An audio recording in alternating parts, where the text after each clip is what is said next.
SPN news देख रहे हैं आप, आपके साथ मैं हूं मानसी जायसवाल।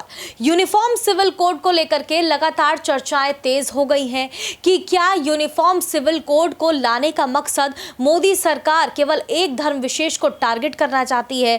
तमाम मुस्लिम जो लोग हैं वो इस यूसीसी कानून का विरोध कर रहे हैं। उनका साफ तौर पर कहना है कि देश में ये कानून नहीं आना चाहिए। समान नागरिक कानून देश में लागू होने से कई लोग इसका फायदा उठाते हुए नजर आएंगे। तो कहीं कुछ लोगों का यह भी कहना है कि यूसीसी कानून होना चाहिए, यानी कि समान नागरिक कानून की देश में बहुत ज्यादा जरूरत है। तो अब मुस्लिम जो लोग हैं वो ये कहते हुए नजर आ रहे हैं कि क्या अब उनको भी जो है वो साथ फेरे लेने पड़ेंगे अगर समान नागरिक कानून यहाँ पर लागू होता है। तो यानी कि कानून में बहुत ज्यादा बदलाव करने होंगे। अगर हिंदू और मुस्लिम के बीच में जो भेदभाव करने की यहाँ पर बात कही जाती है, हिंदू मुसलमान की राजनीति करने की बात की जाती है, तो यूनिफॉर्म सिविल कोड को लेकर के अब ये चर्चाएं तेज हो गई हैं कि 2024 के लोकसभा चुनाव से पहले ये कानून लाने की कोशिश केवल इसलिए की जा रही है ताकि हिंदू मुस्लिम की राजनीति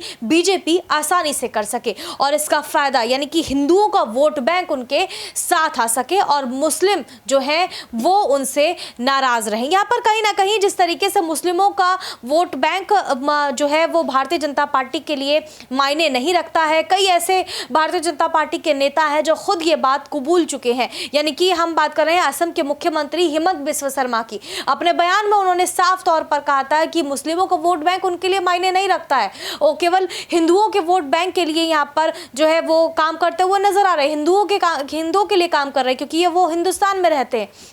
ये बड़ा बयान वो देते हुए नजर आते हैं। बहरहाल अब यूनिफॉर्म सिविल कोड की अगर बात की जाए तो साफ तौर पर समान नागरिक कानून को लेकर के यहाँ पर सोशल मीडिया पर तमाम बयानबाजी चलती हुई नजर आ रही है। साफ तौर पर यह कहा जा रहा है कि कुछ लोगों का ये कहना है कि यूनिफॉर्म सिविल कोड देश में लागू होना चाहिए, तो वहीं दूसरे कुछ धड़े हैं उनका भी ये कहना है कि यूनिफॉर्म सिविल कोड को जो है वो लागू होना चाहिए, ये देश के लिए अच्छी बात है। बहरहाल जो आप अपनी राय हमें यूनिफॉर्म सिविल कोड को लेकर के दे सकते हैं कि क्या वाकई यूसीसी का कानून देश में लागू होना चाहिए। लेकिन तमाम विपक्षी पार्टियां यहां पर यूसीसी को लेकर मोदी सरकार को घेरने की कोशिश कर रही हैं। पहले ये बिल राज्यसभा में पेश होगा, उसके बाद पहले लोकसभा में पेश किया जाएगा, फिर राज्यसभा में पेश किया जाएगा और उसके बाद जब दोनों तरफ से ये कानून पास हो जाएगा तो उसके बाद राष्ट्रपति के सिग्नेचर के लिए ये राष्ट्रपति द्रौपदी मुर्मू के पास जाएगा और फिर ये कानून जो है देश में लागू हो जाएगा। और अगर आसानी से ये देश में ये कानून लागू हो जाता है तो साफ तौर पर यहाँ पर मोदी सरकार की बड़ी जीत होती हुई नजर आएगी। बहरहाल आप क्या सोचते हैं इस मुद्दे पर हमें कमेंट करके जरूर बताएं। देश और दुनिया की तमाम बड़ी खबरों के लिए देखते रहिए SPN 9।